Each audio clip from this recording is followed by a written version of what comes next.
À Port-Bourgenais, un monocoque, pas vraiment comme les autres, se prépare à sa nouvelle vie. Lancé en septembre 2023, le chantier d'Écureuil d'Aquitaine 2 touche à sa fin. 9 mois d'un travail titanesque passé à désosser le bateau de fond en comble.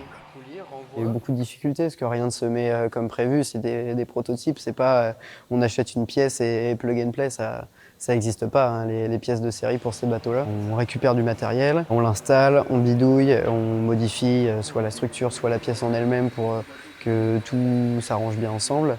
Et en fait, rien ne se met bien ensemble du premier coup. C'était vraiment une ou deux personnes le noyau dur. Là, on accélère la cadence sur les derniers jours où on est plutôt 5-6 à bosser sur le bateau. Dernières heures d'un chantier devenu fourmilière, sur un pont entièrement refait en mousse PVC et en fibre de carbone, on fixe ici les padailles où l'on monte le panneau de pont.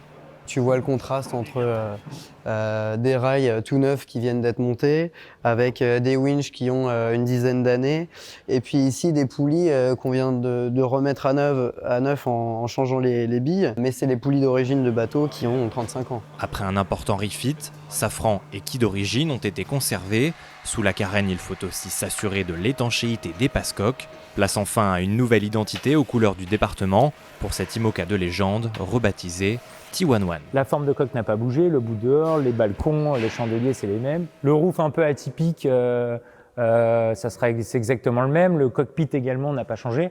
On a essayé de garder en fait le même module esthétique qui existait avec justement des technologies d'accastillage d'aujourd'hui, quoi.